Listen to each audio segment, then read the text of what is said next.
Bienvenue sur Toutefois, votre émission qui parle de la foi dans tous ses états. Il y a 2 semaines de cela, nous avons lancé un appel pour aider l'Ukraine et nous avons interviewé Daniel Oliveira avec un projet concernant la frontière avec la Roumanie, l'envoi de denrées là-bas. Et nous avons aussi interviewé André Ostrovski, pasteur en Suisse romande, qui parlait d'un autre projet avec des dons financiers pour aller à la frontière polonaise. Donc aujourd'hui, nous allons avoir un compte rendu par rapport à ce deuxième projet et j'ai donc le plaisir d'accueillir André. Comment ça va, André? Ça va très bien, merci Erickson. Et toi? Ça va bien. Je sais que tu as fait un rapide voyage vers la Pologne récemment, n'est-ce pas? C'était vite fait et c'est très bien passé. Bien fait. Vite Bien fait et bien fait. Vite et bien fait, oui. Super. Eunice, comment ça va? Ça va bien, merci. Alors, si vous voulez savoir davantage sur cette aventure, sur cette expérience et ce soutien à l'Ukraine, restez accrochés. Toutefois commence maintenant.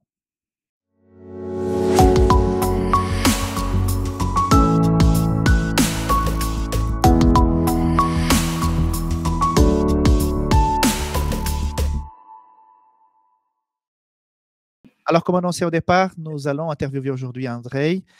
Nous sommes vraiment contents de son expérience puisqu'on a fait vraiment rapidement un appel aux dons. Un projet a été organisé grâce au contact et aussi à la famille que André a toujours en Ukraine.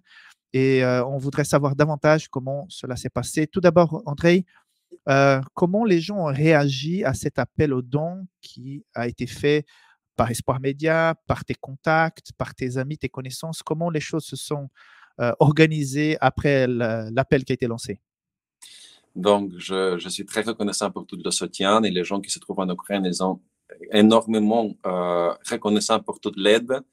Et en fait, ce qu'on a vécu, c'est des petits miracles qu'on a vécu ici et les gens vivent là-bas grâce aux réponses qu'on a eues à cet appel. Donc, je vous partage que tout de suite après que la vidéo, il y a 2 semaines, a été lancée, j'étais contacté tout de suite pour plusieurs personnes. Et ce qui est intéressant, les 2 premières personnes qui m'ont contacté, ils ont tout de suite, ils ont demandé davantage, ils ont posé plusieurs questions concernant la situation là-bas. Donc, comme je suis en étroit contact avec les gens qui se trouvent en Ukraine, je peux partager un petit peu. Et je peux partager ses besoins. Il a besoin d'évacuer les gens pour avoir des véhicules. Donc, ces 2 premières personnes, tout de suite, ils ont donné le don pour acheter un minibus. D'accord. Donc, en contact avec les personnes qui sont en Ukraine, ils ont dit notre plus grand besoin, OK, nourriture, habits, mais c'est de partir. Et donc, ils disaient, est-ce que vous avez des véhicules? C'est ça? Dans ces moments-là, les pasteurs qui se trouvent sur place, ils font des évacuations des gens et aussi ils amènent la nourriture aux endroits aux endroits de conflit, de besoin, exactement. Donc, ils ont des véhicules, mais ils ont, voilà, pas dans les très bons état. Donc, je peux discuter avec plusieurs personnes, avec plusieurs responsables, et ils ont dit que le besoin le plus grand, c'est des véhicules. Mais je partage avec vous que j'ai manqué du foi qu'on pourra arriver à ça. Donc, je pensais, OK, les véhicules, c'est très bien. Je les ai dit, on verra qu'est-ce qu'on va faire, mais on va aider avec les autres, et avec la nourriture et tout ça. Mais les gens, ils en ont plus de foi que moi. Donc, ils m'ont dit, OK, André, s'ils ont ce besoin, on y va. Donc, on va acheter des véhicules. On va acheter des véhicules. Tu vois comment on le fait pour transmettre là-bas. Et donc, c'est très bien passé, André. Donc, grâce à vos réponses, grâce à vos prières, grâce à vos dons, on a réussi finalement d'acheter 2 minibus et remplir ce minibus avec la nourriture, avec d'autres choses de plus urgentes, des choses d'hygiène pour les enfants, pour les adultes. Donc, on partage avec vous les photos aussi, avec tout ce qu'on peut mettre dedans. Et on a trouvé tout de suite les moyens comment faire le livret en Ukraine. Et tout s'est très bien passé. Donc, on a pris 2 jours pour y arriver. Après 1 jour pour le rendre, les véhicules, et après pour rentrer. Et le lendemain, ces véhicules, ils ont déjà été à Kiev. Et 1 jour après ça, ils sont allés dans une ville qui s'appelle Sumy, S-U-M-Y. Ils ont été là-bas dedans. Donc, vite fait, on a pu organiser l'aide très importante aux gens qui se trouvent dans le pays et même dans les zones de conflit. Pour les évacuer. Pour les évacuer et aussi pour livrer les choses basiques qu'ils ont besoin pour survivre là-bas. Ça confirme ce qu'on dit, que les projets de Dieu sont plus grands que les nôtres. Déjà, d'aller là-bas et d'apporter de la nourriture, ça, c'était déjà énorme aux yeux humains, mais Dieu avait encore d'autres projets. Oui. Non, je vois ces photos et je suis bouche bée parce que bon, on pense toujours à donner à manger, à réchauffer les gens, mais le plus important là, c'était de pouvoir partir, de sortir des zones de conflit. Tu m'avais mentionné qu'au départ, ils avaient un petit véhicule et ils faisaient des miracles avec ce petit véhicule. Peux-tu nous en dire plus? Oui, je voudrais partager avec vous une petite expérience. Donc, 2 jours avant qu'on livre les véhicules, ces pasteurs avec qui on a eu des contacts de Fédération centrale d'Ukraine, ils m'ont dit qu'ils ont dû aller dans une auberge de l'église. Ils ont dû évacuer tous les gens qui trouvaient dedans parce que cet endroit est devenu très dangereux. Trop dangereux. Donc, ils ont dû prendre tous les gens pour évacuer tous ces gens-là. Et ils ont eu un minibus de 8 places. Et donc, ils ont y arrivé, ils essayaient de faire tout ce qu'ils peuvent, mais ils ont dû prendre 26 personnes dans ce minibus. En une seule fois. En une seule fois. En une seule fois, 26 personnes entre les femmes et les enfants. Les hommes, ils ont dû marcher pour 10 km, mais c'est une autre histoire. Mais c'est seulement pour montrer le besoin de véhicules. L'urgence. Hein? L'urgence. Et maintenant, quand les véhicules qu'on a achetés ici, ils sont là-bas, chaque jour, il envoie des photos, il envoie des petites vidéos, et chaque jour, il exprime sa reconnaissance pour ces minibus. Pour ces minibus, parce qu'ils n'arrêtent pas. Dès le moment qu'ils sont entrés en Ukraine, ils font toujours aller-retour pour amener la nourriture et pour évacuer les gens. Oui, et j'ai pu voir que sur la plateforme DonorBox que nous avons mis à disposition, un élan de générosité. J'ai vu des grosses sommes pour l'achat et les gens disaient ça, c'est pour acheter le minibus. J'ai dit, mais d'où vient cette histoire de minibus? C'est tout à coup, on a discuté, tu m'as expliqué que leur besoin, c'était d'évacuer les gens le plus rapidement possible. Et j'ai senti un élan énorme. Donc, je suis vraiment touché de voir que des gens, pas seulement de Suisse, mais de partout en Europe, même aux États-Unis, par cette plateforme, ils ont pu apporter leur soutien pour ce projet très pratique, très rapide. Et je suis vraiment, je pense qu'il y a toutes sortes de soutiens, mais celui-là, il était tellement pratique et tellement urgent que parfois les autres institutions qui vont apporter de la nourriture ne peuvent pas le faire parce qu'il y a des contraintes. Et peut-être Dieu a utilisé nous, hein, très humblement pour pouvoir faire ça, c'est génial. Vraiment bouche bée par rapport à ça. Et comment c'était la situation à la frontière avec la Pologne? Qu'est-ce que tu as retrouvé là-bas? J'étais très touché pour voir ce que j'ai vu là-bas. C'était vraiment un jour de plein d'émotions, de tristesse pour voir toute cette situation, mais aussi une émotion positive quand on voit ce type de solidarité. Quand on voit ces gens, j'ai pu rencontrer plusieurs personnes, spécialement c'est une famille qui m'a beaucoup touché. Donc, quand on était en train de sortir du pays, on a dû faire un queue pour arriver en marchant jusqu'à la frontière pour sortir du pays. Donc, il a été une famille ukrainienne qui est arrivée, ils étaient juste derrière nous. C'était maman, c'était le père et la mère, et ils ont eu 4 enfants. Le plus petit, il a eu 1 année et demie. Il l'a veillé, il a eu 9 ans.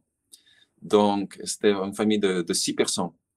Et j'ai regardé ses affaires, ils ont eu que 3 sacs, petits sacs avec lesquels on fait les achats ici au supermarché, et 2 petits sacs à dos. Donc, ils ont eu 5 petites choses pour amener. C'était tout ce qu'ils avaient. Et ils m'ont dit c'est tout ce qu'ils ont pu prendre. Ils ont tout perdu et ils ont dit qu'il y a 6 jours qu'ils voyagent jusqu'à la frontière. Donc, il y a 6 jours qu'ils étaient en train de voyager. Je les ai demandé, et où est-ce que vous irez maintenant? Ils ont dit, on ne sait pas. La seule chose qu'on veut, on veut sortir d'ici, on veut passer la frontière. Et d'autre côté de la frontière, la solidarité est incroyable. C'est vraiment difficile de croire ce qu'on voit là-bas. Beaucoup de d'institutions qui donnent la nourriture, qui donnent différents types d'aides. Et aussi, c'est très intéressant que je voudrais aussi partager avec vous. Et ça nous touche aussi beaucoup ici en Suisse. Parce que quand on était dans le voyage, on a eu un minibus, mais maintenant, on a dû remplir ce minibus. Donc, comme c'est moins cher de faire les achats en Allemagne ou en Pologne, on y allait là-bas pour acheter là-bas. Et on est entré en Pologne. Je ne parle pas le polonais, on était un petit peu perdu. Donc, on est allé à Leroy Merlin, je pense que ça s'appelle comme ça le magasin. Oui, Leroy Merlin. Leroy Merlin, c'était un grand magasin. On était en train de chercher quelque chose pour remplir le minibus. Et la dame qui était en train de nous aider, elle était française. D'accord. Donc, il y a 20 ans qu'elle habite en Pologne. Il y a 20 ans qu'elle habite en Pologne. Il travaille à Leroy Merlin. Et quand on a dit qu'elle vient de la Suisse, elle a dit qu'elle était française. Et j'ai commencé à parler avec elle en français. Donc, j'ai eu même avis de quelqu'un qui habite là-bas. Donc, elle m'a dit qu'elle a quelqu'un chez elle. Et presque tous les collaborateurs qui travaillent à Leroy Merlin, presque tous, ils ont quelqu'un chez eux pour accueillir les gens chez eux. Donc, il y a beaucoup de gens qui sortent maintenant du pays, comme cette famille de 6 personnes que je viens de rencontrer, ils ne savent pas où aller. Donc, c'est très important. Et ce qu'on peut faire ici en Suisse, maintenant, dans cette situation, c'est qu'on peut aussi offrir nos maisons pour accueillir ce gens-là. Parce qu'il y a beaucoup de gens qui sortent, ils ne savent pas où aller. Ils veulent rentrer après en Ukraine parce que, voilà, ça vit. C'est leur maison, oui. C'est leur maison, c'est leur maison. Mais dans cette situation, ils ont besoin de notre aide aussi.